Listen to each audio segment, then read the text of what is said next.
தேவனுக்கு கர்த்தாதி கர்த்தருக்கு மாத்திரமே இந்த விசேஷமான ஞாயிற்றுக்கிழமை ஆராதனைக்கு உண்டாவதாக. தேவஜனமே, உங்களை ஒவ்வொருவரையும் இயேசு கிறிஸ்துவின் விலையேறி பெற்ற நாமத்திலே இந்த விசேஷமான குருத்தோல் ஞாயிறு ஆராதனைக்கு அடியே அன்போடு வரவேற்கிறேன். கர்த்தர் தாமே இந்த ஆராதனையை தலைமை தாங்கி அவருடைய சித்தத்தின்படி நடத்தி முடிப்பாராக. தேவனை நோக்கி நாம் பார்ப்போமாக. தேவஜனமே, நன்றி ஆண்டவர், நன்றி ஆண்டவர், நன்றி நன்றி சொல்லுவோமாக. இந்த அருமையான ஞாயிற்றுக்கிழமை ஆராதனைக்கு ஆண்டவர் உங்களையும் என்னையும் ஹalleluya ஹalleluya ஹalleluya சுகபத்திரத்துடன் கொண்டு வந்ததற்காக அதிகமாக நம்ம நன்றி சொல்ல கடமைப்பட்டிருக்கிறோம். கடந்த 6 நாட்கள் ஆண்டவர் நம்மோடு கூட இருந்து ஹalleluya எல்லா போய்களும் வரத்திலும் ஹalleluya எல்லா போராட்டங்கள் மத்தியிலும் உபத்திரங்கள் மத்தியிலும் சவால்கள் மத்தியிலும் ஆண்டவர் நம்மோடு கூட கடந்த 6 நாட்கள் ஹalleluya வேலைகளிலே கூட இருந்து அற்புதமான விதத்தில் நடத்தி இது 7வது நாளிலே அவருடைய பரிசுத்தமான சன்னிதானத்திலே கொண்டு வந்திருக்கிறாரே. இது ஒரு பெரிய சாட்சியாக இருக்கிறது. அது மாத்திரமல்ல, இந்த விசேஷமான ஆராதனைக்கு ஆண்டவர் உங்களை என்னையும் குடும்பத்தையும் அதிக பத்திரத்தோடு கொண்டு வந்திருக்கிறார்கள். சோதனைகிறோம் ஐயாக்கள். நன்றி கர்த்தாவே, நன்றி. எங்களோடு கூட இடைப்படுங்க ஆண்டவர். வசனத்தின் மூலமாக பேசுங்க ஆண்டவர். நீங்க பேசுவதற்காக சீக்கிரமா வருவேன் என்று சொன்னேன். இயேசுவின் நாமத்திலே ஜெபிக்கிறோம் எங்களுடைய ஜீவிக்கிற பரம பிதாவே. ஆமென் ஆமென். ஹல்லேலூயா ஹல்லேலூயா. குருத்தோல் ஞாயிறு ஆராதனை. இயேசு கிறிஸ்து ராஜாதி ராஜாவாக கர்த்தாதி கர்த்தராக அவர் எருசலேமுக்கு பிரவேசிக்கிறவராய் இருக்கிறார். அவர் பிரவேசிப்பதன் முக்கிய காரணம் என்ன? இது தேவஜனமே பரிசுத்த வாரம் என்று சொல்வார்கள். 2 நாட்களில் கடைசி வாரம். சரிங்களா? இந்த குருத்தோல் ஞாயிறு, சரிங்களா, கடைசி வாரம். குருத்தோல் ஞாயிறு இந்த பரிசுத்த வாரத்துக்கு ஆரம்பமா இருக்கிறது. ஆனால் 2 நாட்களுக்கு தேவஜனமே கடைசியாக இருக்கிறது. அது மாத்திரமல்ல, இயேசு கிறிஸ்துவினுடைய வாழக்கூடிய காலம் கொஞ்ச காலமா தான் இருக்கிறது. சரிங்களா? இந்த பூமியிலே அவர் வாழக்கூடிய காலம் முடிவுக்கு வர இருக்கிறது. இந்த வாரத்துல தான் பெரிய வியாழன் கெத்செமனே தோட்டத்திலே அவர் கைது செய்வார்கள். அதன் பிறகு பெரிய வழி அவரை சிலுவையிலே அறைவார்கள். எவ்வளவு ஒரு முக்கியமான ஒரு வாரமாய் இருக்கிறது. இயேசு கிறிஸ்து எருசலேம் பட்டணத்துக்கு பிரவேசிக்கிறதை குறித்து முன்கூட்டியே சொல்லப்பட்டு இருக்கிறது சகாரியா என்ற புத்தகத்தில். சரி, 9வது அதிகாரம் 9வது வசனம். கிறிஸ்து இயேசு இப்படியாக எருசலேமுக்கு இந்த நாளிலே அவர் வருவார், பிரவேசிப்பார் என்று சொல்லி சகாரியா 9வது அதிகாரம் 9வது வசனத்திலே சொல்லப்பட்டு இருக்கிறது. சீயோன் குமாரத்தி மிகவும் களி கூறு, எருசலேம் குமாரத்தி கம்பீரத்தோடு இதோ உன் ராஜா உன்னிடத்தில் வருகிறார். இயேசு கிறிஸ்து அவர் எப்படிப்பட்டு வருகிறார்? அவர் நீதி உள்ளவராய் இருக்கிறார். அது மாத்திரமல்ல, அவர் ரட்சிக்கிறவருமாய் இருக்கிறார். எப்படி வருகிறார்? மன தாழ்மையோடு கழுதையின் மேல் கழுதை குட்டியாகிய மரியின் மேலும் ஏறி வருகிறவருமா இருக்கிறார் என்றார் என்பதை என்று சொல்லி பழைய ஏற்பாட்டிலே தீர்க்க தரிசனமாக சொல்லப்பட்டது. இயேசு கிறிஸ்து அதை நிறைவேற்றி இருக்கிறார். எத்தனை வருஷத்துக்கு முன்பதாக? 500 வருஷத்துக்கு முன்பதாக இந்த தீர்க்க தரிசனம் சொல்லப்பட்டு இருக்கிறது. இயேசு கிறிஸ்து எருசலேமுக்கு வருவதற்கு முன்பதாக 500 வருஷத்துக்கு முன்பதாக இயேசு கிறிஸ்து புதிய ஏற்பாட்டின் காலத்திலே எருசலேமுக்கு எப்படி வருவார்? கழுதின் மேல உட்கார்ந்து அவர் வருவார் என்று சொல்லி, அது இந்த வேதாந்த பகுதிகளில், அதாவது மார்க்கு 11:1 வரைக்கும் சொல்லப்பட்டு இருக்கிறது. அப்ப இது ரொம்ப ஒரு முக்கியமான ஒரு நாளா இருக்கிறது. இதை நம்ம அனுசரிக்காமல் கவனம் செலுத்தாமல் கொண்டாடாமல் இருந்தாக்கா தேவ ஜனமே பெரிய வியாழன் பெரிய வேலை நோக்கம் நம்மளுக்கு அது முக்கியத்துவம் தேராம போயிடும். அது மாத்திரமல்ல, இயேசு கிறிஸ்து மரணத்திலிருந்து உயிரோடு எழுந்ததுன்னு முக்கியத்துவமும் நம்மளுக்கு தெரியாமல் அறியாமல் போய்விடும். அதனாலதான் ஒரு சிலர் சபைகள் இதை என்ன செய்ய மாட்டார்கள், கொண்டாட மாட்டார்கள், அனுசரிக்க மாட்டார்கள். மாறாக பெரிய வியாழன் பெரிய வெள்ளி ஈஸ்டர் பண்டிகை அவர்கள் கொண்டாட இருக்கிறார்கள். ஆனா அவர் வந்த நோக்கம், இயேசு கிறிஸ்து எருசலேமுக்கு வந்த நோக்கம் என்னவென்றால் சமாதானம் உண்டு பண்ணுவதற்கு. ஏன்னா அவர் வருகிற காலத்திலே ரோமனுடைய ஆட்சி அதிகமாக இருந்தது. ரோமனுடைய ஆட்சி ஒரு சாதாரணமானது இல்லை, ரொம்ப கட்டுப்பாடோடு கடினமாக, சரிங்களா, ரொம்ப ரொம்ப அழுத்தமான ஒரு ஆட்சி ரோமனுடைய ஆட்சி. அப்ப இயேசு கிறிஸ்து வந்த காலம் ரோமனுடைய ஆட்சியின் காலமா இருந்தது. மக்கள் அதிகமாக பாதிக்கப்பட்டாங்க பல விதத்துல.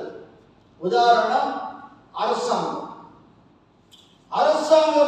இந்த மக்களிடத்துல ரொம்ப கடினமாக நடந்து கொள்வதும், சரிங்களா, அவங்களுடைய சட்டம் ரொம்ப முரட்டுத்தனமா இருக்குது. அதனால ஜனங்கள் யாராவது வருவாங்களா நம்மளை இந்த மாதிரியான ஒரு சூழ்நிலையை காப்பாற்றுவதற்கு ரொம்ப ஏங்கிக் கொண்டு எதிர்பார்த்து கொண்டு இருக்கிறாங்க. அப்பதான் இயேசு கிறிஸ்து அந்த நேரத்துல வராங்க. சரி, அப்பதான் இயேசு கிறிஸ்து அங்க வராரு. அங்க அவர் என்ன சொல்றாருனாக்கா சமாதானம். சரிங்களா, சமாதானம் உங்களுக்கு நான் கொண்டு வர இருக்கிறேன். எப்படி அவர் சமாதானம் கொண்டு வராது? குதிரை மேல இல்லை, அவர் கழுதை மேல உட்கார்ந்து கொண்டு வருகிறார். அப்ப எருசலேமுக்கு அவர் ஒரு போர் வீரராக வரல. எருசலேமுக்கு அவர் ஒரு யுத்த வீரராக வரல. ராஜாவாக இருந்தாலும், ஒரு ராஜாவாக இருந்தாலும் பொதுவாக ஒரு ராஜா எப்படி வரணும்? குதிரை மேல. சரிங்களா, அதாவது சேரியட், குதிரை மேல, அல்லது இது விசேஷமான ரதம், விசேஷமான ரதம், அதாவது குதிரை எடுத்துக்கொண்டு போகிற அந்த ரதம் மூலமாக தான் போவது வழக்கம். ஆனா இந்த ராஜா, உலகத்தின் ராஜா எப்படி வரார் என்றால், அவர் தாழ்மையோடு கழுதையின் மேல ஏறிக்கொண்டே வருகிறார். அப்ப அது என்ன அறிகுறியா இருக்கிறது? அவர் சமாதானம் உண்டு பண்ண குதிரையிலே அப்படி ராஜாவுக்கு வந்தாக்க அது யுத்தம் சண்டைக்கு அறிகுறியா இருக்கிறது. மாறாக இயேசு பேர் வரல. இது ரொம்ப வித்தியாசமான ஒரு ராஜாவாக அவர் கொண்டு வர போகிற தேவஜன்மை செய்தியானது உலக ரட்சிப்புக்கு அறிகுறியாக சமமா இருக்கிறது. சமாதானத்தோடு அவர் அந்த தேசத்துக்கு அவர் பிரவேசிக்கிறவராக இருக்கிறார். அதனாலதான் அவர் தேர்ந்தெடுத்த மிருகமானது கழுதை. மிருகம் கழுதை என்று சொல்ல மாட்டாங்க. ஏன்னா அது எப்படிப்பட்ட ஒரு பிராணி, மிருகம் என்று சொல்லும் பொழுது சாந்தமானது, மிகவும் தாழ்மையானது, மெதுவானது. சரிகள், அது ரொம்ப என்ன சொல்லுவாங்க, அமைதியான ஒரு மிருகமாக இருக்கிறது. அதனால்தான் இயேசு கிறிஸ்து இந்த என்ன சொல்லுவாங்க கழுதையை அவர் தேர்ந்தெடுத்தார். அது மாத்திரமல்ல, ஜனமே நிறைய விஷயங்கள் இந்த வாரத்தில் இருக்கிறது. இது ஒரு பரிசுத்தமான ஒரு வாரம். பெரிய, அதாவது பாம் சண்டே, குருத்தோல் ஞாயிறு ஆரம்பித்து ஈஸ்டர் பண்டிகை வரைக்கும் பரிசுத்த வாரம் என்று சொல்லுவார்கள். இது ரொம்ப முக்கியமான ஒரு வாரமாக இருக்கிறது. ஏன் தெரியுங்களா? யூதர்கள் கொண்டாடக்கூடிய ஒரு முக்கியமான பண்டிகையா இருக்கிறது. சரிங்களா? ஜூவிஷ் ஃபீஸ்ட் என்று சொல்லுவார்கள். இந்த யூதர்கள் இந்த வார காலத்துல அதிகமாக முக்கியமாக அனுசரிப்பாங்க. ஏன்னா இது அவங்களுக்கு ஒரு முக்கியமான ஒரு வாரமா இருக்கிறது. என்ன வாரம் என்று சொல்லும் பொழுது ஆங்கிலத்துல பாஸ்கோவர், தமிழ்ல பஸ்கா பண்டிகை என்று சொல்லுவார்கள். யூதர்களுக்கு இந்த பண்டிகை மற்ற எல்லா பண்டிகைகளை காட்டிலும் அதிக ஒரு முக்கியமான ஒரு பண்டிகையா இருக்கிறது. ஏனென்றால் இந்த பண்டிகைகளை அவன் கொண்டாடுகிற நோக்கமானது, தேவஜானமே, இஸ்ரேல் ஜனங்கள் எகிப்து தேசத்துல ஏறக்குறைய 430 வருஷ காலமாக அடிமையா இருந்தாங்க. மோசேஸ் அவங்களை விடுதலையாக்க அனுப்பப்பட்டார். அப்ப எத்தனையோ வருஷத்துக்கு முன்பதாக நடந்த இந்த சம்பவத்தை சரிங்களா இயேசுனுடைய காலத்துல ரொம்ப விசேஷமாக அவங்க என்ன செய்ய இருக்கிறாங்க, கொண்டாடுறாங்க. 430 ஆண்டு காலமாக இஸ்ரேல் ஜனங்கள் இன்னொரு நாட்டுல, அந்நியருடைய நாட்டுல அவங்க அடிமையா இருக்கிறாங்க. அடிமையா இருந்த தருவாயில இப்ப மோசேஸ் தீர்க்கதரிசி மூலமாக விடுதலையாக்கப்பட்டாங்க. அந்த சம்பவத்தின் மூலமாக, அந்த விடுதலையின் அனுபவம் மூலமாக அவர்கள் இந்த பஸ்கா பண்டிகை என்ன செய்யறாங்க, கொண்டாடுறாங்க. நான் இப்ப இயேசு எப்படி அவங்க வரவேற்கிறாங்க நம்ம வாசிப்போமா. 9வது 10வது வசனம் இருக்குங்களா? 9வது 10வது வசனம் மார்க்கு 11 9 10.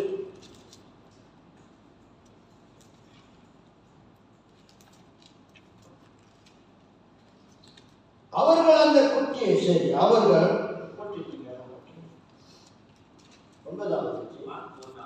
அந்த நாட்களில் இயேசு கலிலேயாவில் உள்ள நாசரேத்திலிருந்து வந்து யோர்தான் நதியிலே யோவானால் ஞானஸ்தானம் பெற்றார். அவர் ஜலத்திலிருந்து கரை ஏறின உடனே வானம் திறக்கப்பட்டதையும், மார்க்கு 11 9 10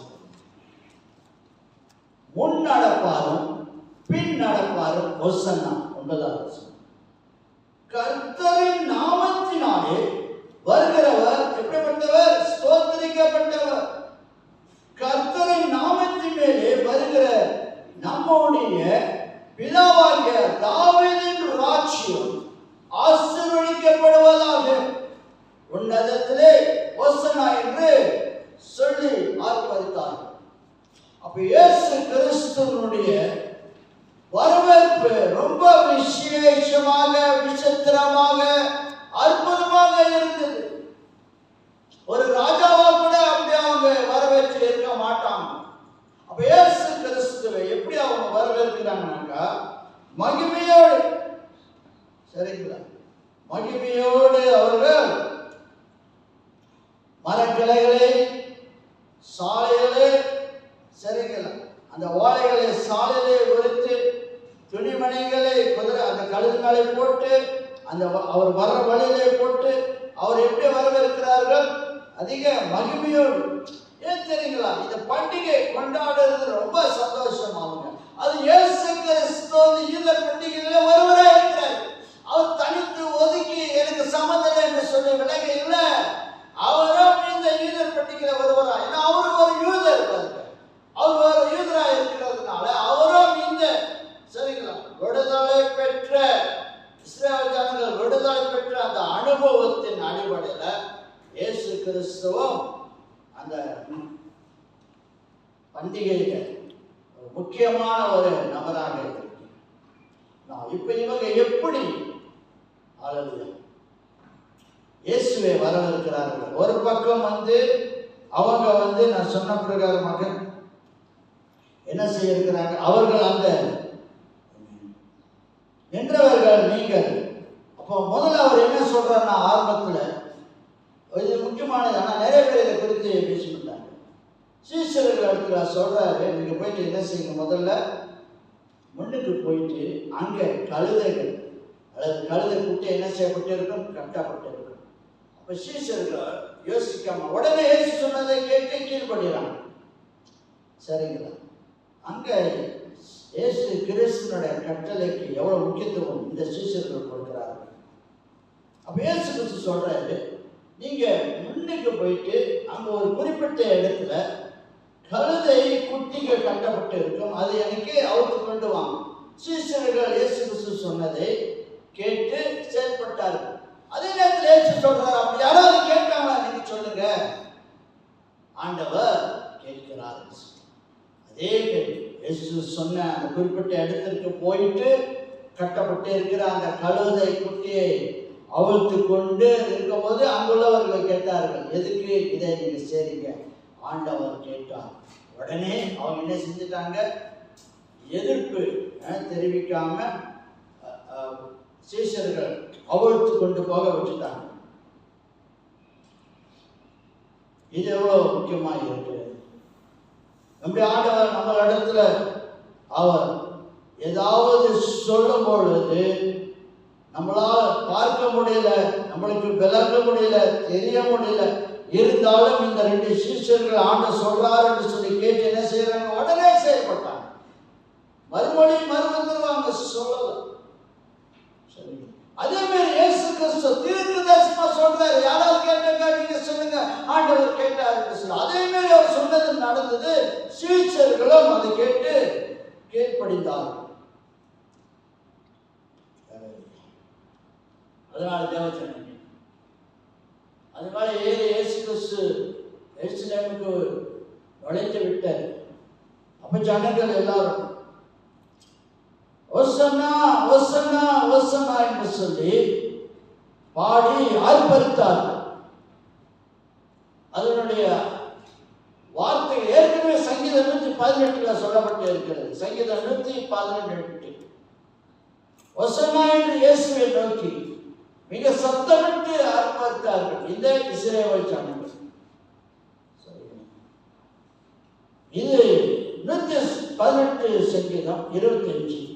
கர்த்தாவே ரட்சி, கர்த்தாவே ரட்சி, எங்களுக்கு காரியத்தை வாய்க்க வேண்டும் என்று சொல்லி சங்கீதக்காரர் ராஜா தாவீது சொல்றார். அந்த வார்த்தை வசனமும் இங்கே சொல்லப்பட்டு இருக்கிறது. ஆங்கிலத்தில் 2 தடவை ஓ லார்ட் சேவ் அஸ், ஓ லார்ட் சேவ் அஸ், ஓ லார்ட் கிராண்ட் அஸ் சக்சஸ். எங்களுக்கு ஆண்டவரே காரியங்களை நீங்க வாய்க்க பண்ணுங்க.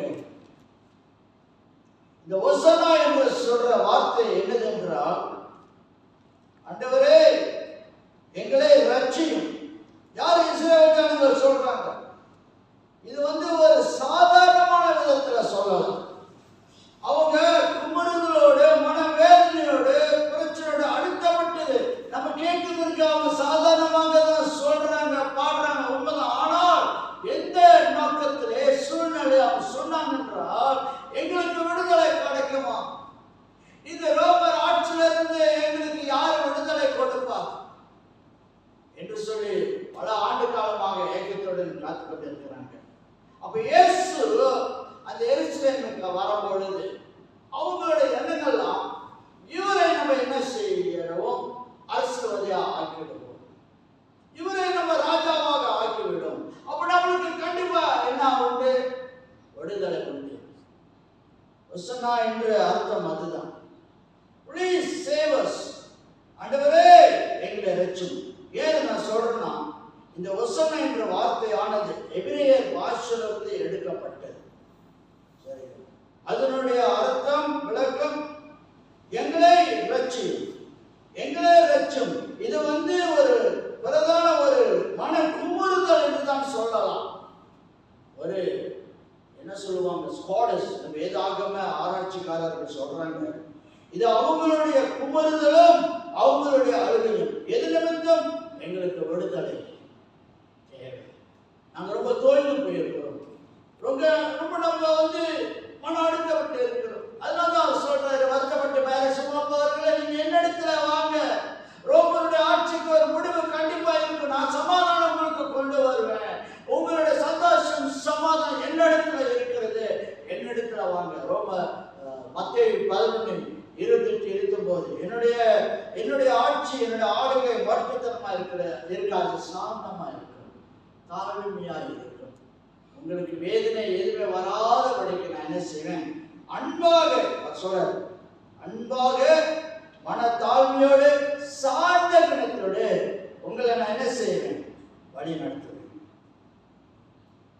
ரோமருடைய ஆட்சி எவ்வளவு பயங்கரமா இருக்கும். அங்க பேச்சுவார்த்தைக்கு கிடையாது. அங்க நம்ம நெகோஷியேஷன் அப்படின்னாக்கா, அங்க நம்ம குறைஞ்ச அளவுக்கு எங்களுக்கு தண்டனை கொடுங்கன்றாங்க, பேசுறதுக்கு கிடையாது ரோமருடைய ஆட்சி. ஆனா கர்த்தர் பாருங்க, அவர் எவ்வளவு வந்ததிலிருந்து மன்னிச்சுக்கிட்டு தான் இருக்கிறார், மக்களை ஏற்றுக்கொண்டு இருக்கிறார், எல்லா இடத்துல மக்களோடு கூட வாழுகிறவர். அது அவரை குறித்து என்ன சொல்கிறது?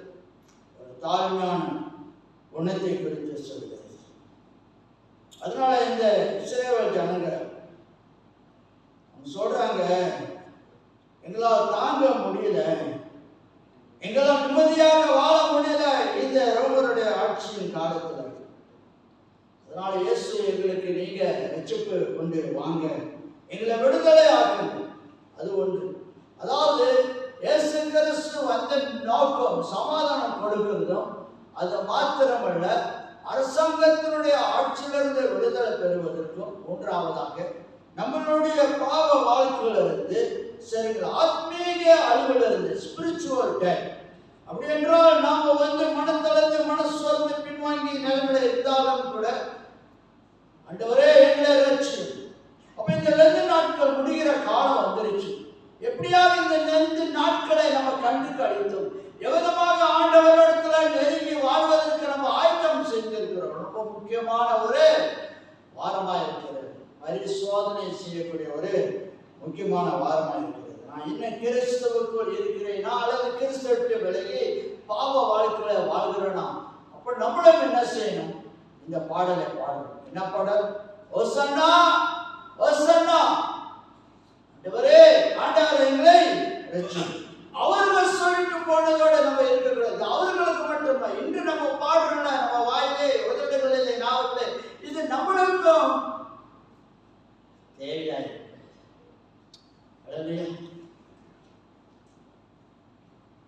எத்தனை பேரு இந்த நாளிலே இந்த பாடலை பாடுறாங்கன்னு தெரியல. சாதாரணமாக ஒரு உணர்வு இல்லாம. ஆனா தேவஜன்மை 2000 வருஷத்துக்கு முன்பதாக இது இஸ்ரவேல் ஜனங்கள், யோதர்கள், அவர்கள் பாடினது சாதாரணமானது இல்லை. நான் சொன்ன பிரகாரம் ரொம்ப மன பாரத்தோடு, மன அழுத்தத்தோடு, மன வேதனையோடு காத்திருக்கிறாங்க. யாராவது எங்களுக்கு வருவாரா, ரட்சகர் வருவாரா? இயேசு வந்திருக்கிறார். எகிப்து தேசத்துல 430 வருஷமாக இஸ்ரவேல் ஜனங்கள் அடிமைத்தனத்துல வாழ்ந்தாங்க. மோசேசுக்கு தீர்க்கதரிசி அனுப்பப்பட்டாங்க. ஆனா மோசேஸ் என்ன செஞ்சாரு? அவங்களை அதிலிருந்து விடுதலை ஆக்க முடிஞ்சு, அதாவது எகிப்து தேசத்தினுடைய அடிமைத்தனத்தின் அரசாங்க வாழ்க்கையில இருந்து. ஆனா அவங்களை ரட்சிக்க முடியல, அவங்களை நித்திய ஜீவனுக்கு மோசேஸ் கொண்டு வர முடியல. மக்கள் மொட்டத்தனமாக கடினமாக தான் இருந்தாங்க, வாழ்க்கையை மாற்ற முடியல. மக்களுக்கு நிம்மதி சமாதானம் இல்லை. ஆனா இயேசு கிறிஸ்து நம்மளுக்கு இந்த நாளிலே நிரந்தரமாக சமாதானம் சந்தோஷம் கொடுக்க வந்தார். அல்லேலூயா, நித்திய ஜீவனை கொடுக்க வந்தார். அதுக்குதான் அவர் இயேசுவின் பிரவேசித்தார். It's not for temporary life span, தற்காலிகமாக. இந்த இஸ்ரவேல் ஜனங்க எல்லாமே மடிந்து போயிட்டாங்க. ஒருத்தரும் கூட கானான் ஊருக்கு போகல. சரிங்க. ஆனா அடிமைத்தனத்திலிருந்து விடுதலையாக்கப்பட்டார். Yes, it is true. Enslavement being broken. அடிமைத்தனம் உடைக்கப்பட்டது. பிதாவானவர் மோசேசை அனுப்பி ஜனங்களை காப்பாற்ற என்று சொல்லி செஞ்சாரு. ஆனா அவங்களுடைய வாழ்க்கை ரொம்ப விரோதமாக பரிதாபமாக முடிந்தது என்று சொல்லி பார்க்கிறோம். 2 பேர் தான் பாலும் தேனும் நிறைந்த தேசத்துக்கு பிரவேசித்தாங்க, ஜோசுவாவும் கேலேபும். ஆனா இப்ப இயேசு கிறிஸ்து வந்திருக்கிறாரு, எல்லாரையும் ரட்சிக்க, நிச்சயமாக நிரந்தரமாக நித்திய ஜீவனை கொடுக்க இயேசு வந்தாரு. இன்றைக்கு நாளைக்கு சந்தோஷம் சமாதானம் கொடுக்க வரல, உங்களுக்கு நித்திய காலமாக நிரந்தரமாக நான் உங்களுக்கு சந்தோஷம் சமாதானம் கொண்டு வரேன். என்னை ஏற்றுக்கொண்டீங்களா உங்களுக்கு நித்திய ஜீவன் உண்டு, பரலோக ராஜ்யம் உங்களுக்கு உண்டு என்று சொல்லி ஆண்டவர் சிலுவையிலே ஆலயம் பொழுது சொன்னார். இன்று நீ என்னோட கூட வரதி. வேற யாருமே சொல்லலையே, மோசேஸ் சொல்லலை, இயேசு கிறிஸ்து சொன்னேன். அதுக்காக தான் நம்ம இந்த நாளில் இந்த யூதர்கள் சொன்ன மாதிரி ஆண்டவர் இந்த நாளில் நாங்களும் சொல்ல இருக்கிறோம். எங்களையும் இந்த ஆண்டவர் உலக அடிமைத்தனத்திலிருந்து, பல விதமான பாவ கட்டுகளிலிருந்து, பல விதமான சாவ கட்டுகளிலிருந்து, ஆண்டவரே பல விதமான பய கட்டுகளிலிருந்து, வறுமை கட்டுகளிலிருந்து, தரித்திரன் கட்டுகளிலிருந்து, பகையின் கட்டுகளிலிருந்து ஆண்டவரை எங்களையும் ரட்சிக்க நாங்களும் இந்த பாடலை பாட வந்திருக்கிறோம்.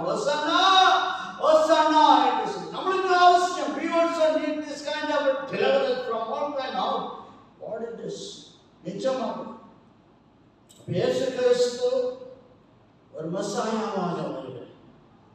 தாழ்மையாக வருவதோடும் கூட அவர் ஒரு மெஸ்ஸாயா. அப்படி என்றால் அபிஷேகம் பண்ணப்பட்டவர். இது எபிரேயர் பாஷையில் என்ன சொல்லுகிறது என்றால் what is the meaning of messiah? எபிரேயர் பாஷையில் மசியா. அப்படி என்றால் அபிஷேகம் பண்ணப்பட்டவர்.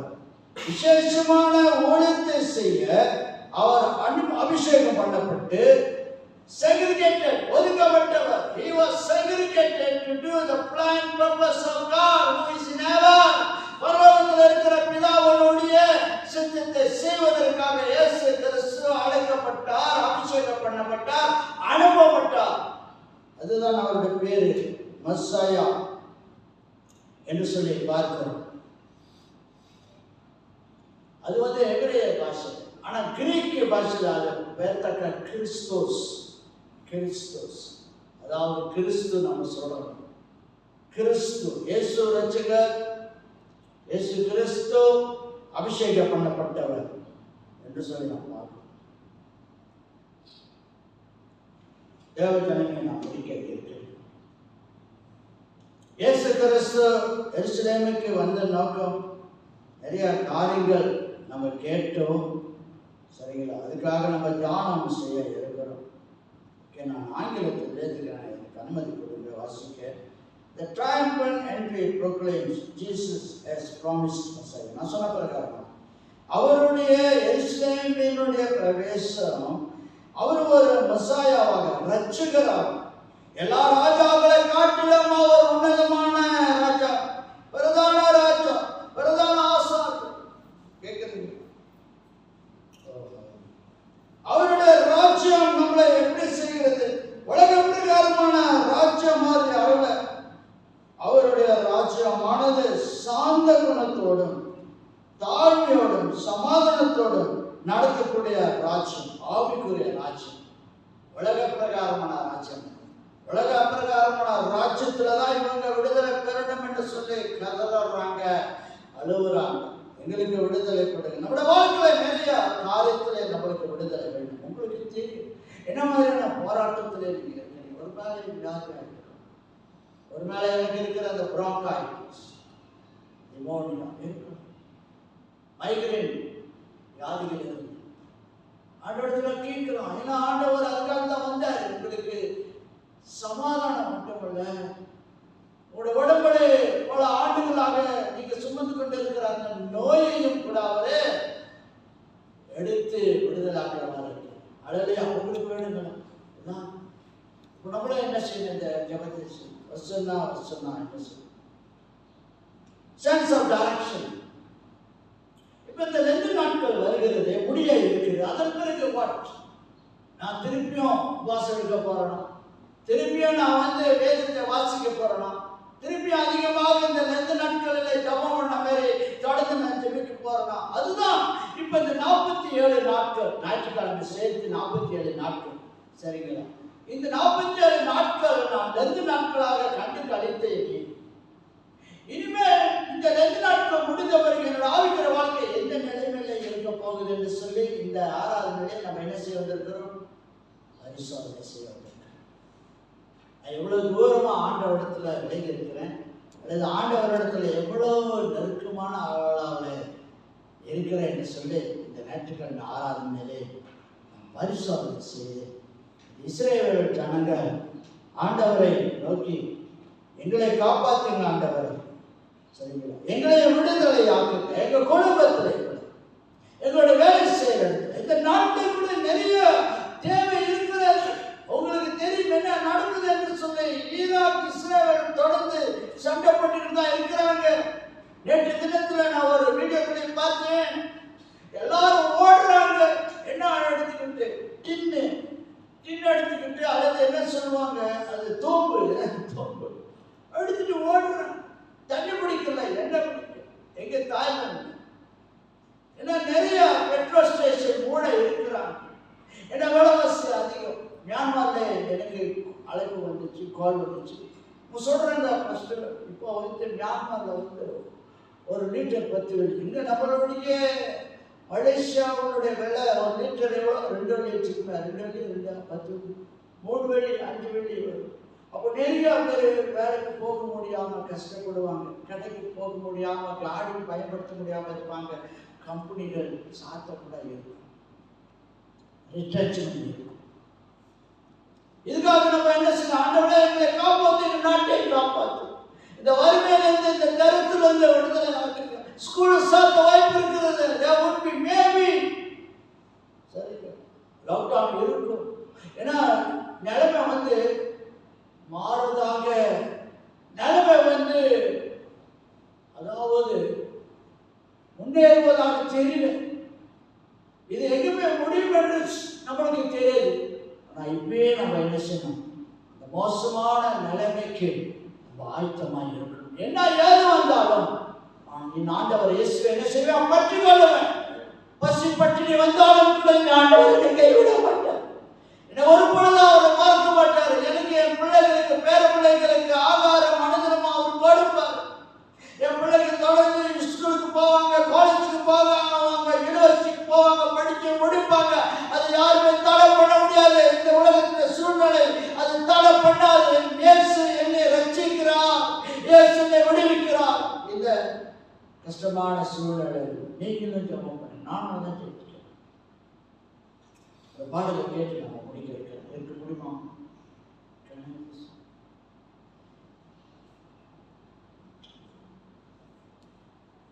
எதற்கும் நீங்க கவலைப்படாம, ஆண்டவரே இந்த மாதிரியான மோசமான சூழ்நிலையை பற்றுக்கொள்ளும், அவரையே பெற்றுக்கொள்ளும். அவர் தான் நம்மளுக்கு எல்லாம்.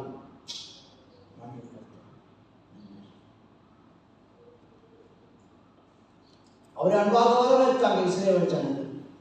ஆனால் அதே ஜனங்கள் தான் இயேசு என்ன செஞ்சாங்க? சிலுவையில் அறைந்தாங்க.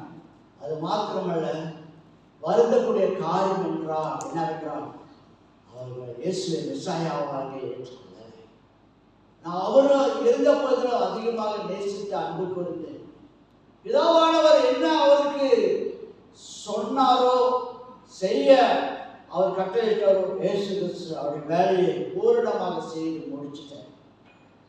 இன்று உங்களுக்கும் எனக்காக இயேசு கிறிஸ்து சிலுவையில் ரத்தம் சிந்தி மரித்தார்.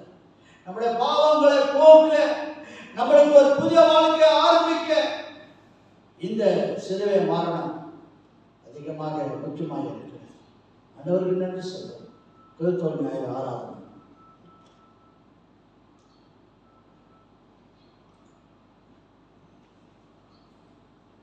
நான் இந்த பாடல், இது புதிய பாடல், ஒருவேளை நீங்கள் கேட்டு இருக்க மாட்டீங்க. ஆனால் எனக்கு அதிக ஒரு ஊக்கமாக, உற்சாகமாக இருந்தது இந்த பாடல். அதான் நான் கேட்டேன். விஜய் கவிதா கேட்ட இந்த பாடல் இறுதியாக நம்ம என்ன செய்வோம்? முடிப்போம்.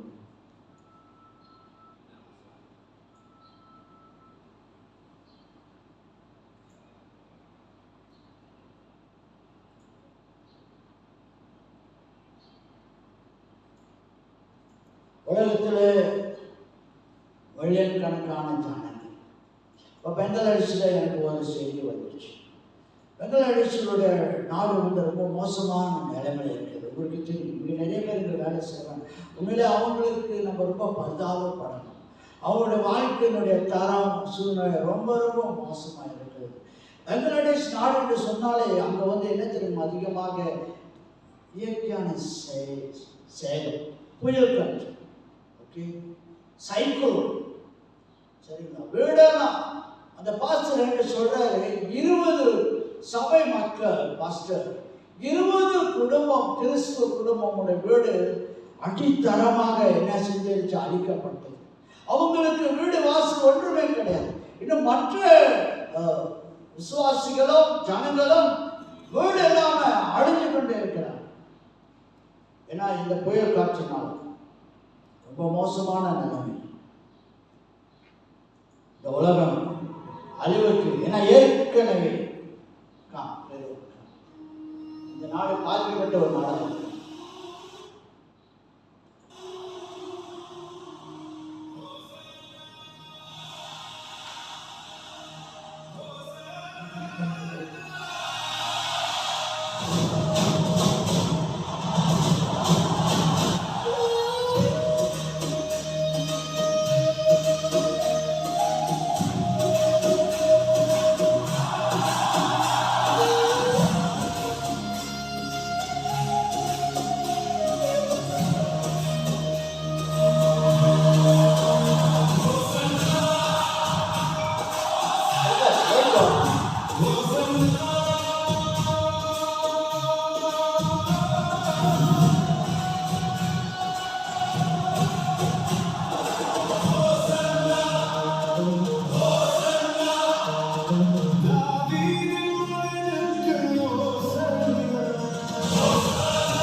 இயேசு மறுபடியும் இந்த மாதிரி ஒரு நேரத்தில் வர மாட்டேன். You will not come back again like this. இதுதான் கடைசி அவர் இயேசுவை போகுது. இப்போ அவர் எங்க தெரியுமா போயிட்டு இருக்கிறாரு? சிலுவைக்கு போயிட்டு இருக்கிறார். உங்களுக்காக எனக்காக இந்த உலக பாவங்களுக்காக இஸ்னோமா போயிட்டு இருக்காங்க. திரும்பி அவர் வந்து ஜனங்களை தொட்டு சுகப்படுத்தவோ பிரசங்கம் பண்ணவோ 2 மீன் 5 அப்பத்தை கொடுத்து கொண்டு மக்களுக்கு போஷிக்க செய்ய மாட்டேன். அவருடைய காலம் முடிஞ்சிருச்சுங்க, முடிஞ்சிருச்சு. இப்போ அவர் எங்க போட்டு போறார்? சிலுவைக்கு போயிட்டு இருக்கார். சிலுவையார் அதிகமாக சிலுவை அதிகமாக அவர் கொடுமைப்படுத்தி சிலுவை அவர் மறித்து 3 நாள் கழித்து உயிரோடு மறுபடியும் ராஜாதி ராஜாவாக கர்த்தாதி கர்த்தராக வருகிறார். நம்ம எழுதுகிறோம். தர்மியான நாளுக்காக நன்றி கர்த்தாவே. சிங்காசனத்தில் வீட்டு இருக்கிறவர் நேற்றும் மீண்டும் என்றும் மாறாதவர் எங்க மத்தியிலே இந்த நாளில் உயிரோடு பிரசன்னமாக இருக்கிறவர் சீக்கிரமா நீங்க வருவதற்காக நன்றி. எங்களையும் இந்த உலக பாடுகளிலிருந்து விடுதலை கொடுத்து மண்டலை நீங்க எடுத்துக்கொள்ள போவதற்காக நன்றி கர்த்தாவே. தொடர்ந்தே ஆண்டவரே மீதான நேரத்தில் வைக்கிறேன். இயேசுவின் நாமத்திலே நான் ஜெபிக்கிறேன். பெற்றுக்கொள்வோம். நம்முடைய ஆண்டவராகிய இயேசு கிறிஸ்துவினுடைய கிருபையும் பிதாவாகிய தேவனுடைய அன்பும் பரிசுத்த ஆவியானவருடைய அன்போடு ஐக்கியமும் என் கண்பான அறிவான தேவஜனமே இந்த குருத்தோல் ஞாயிறு ஆராதனையிலே ஆரம்பத்திலிருந்து கடைசி வரைக்கும் உற்சாகமாக பங்கு பெற்ற உங்கள் ஒவ்வொருவரும் கூட எல்லா காலங்களிலும் இருக்க கடவுளாக. ஆமென் ஆமென். என் ஆத்மாவே கர்த்தரை ஸ்தோத்திரி, என் உலகமே அவருடைய பரிசுத்த நாமத்தை ஸ்தோத்திரி. என் ஆத்மாவே கர்த்தரை ஸ்தோத்திரி. கர்த்தர் செய்து சகல உபகாரங்களை. ஆமென் ஆமென்.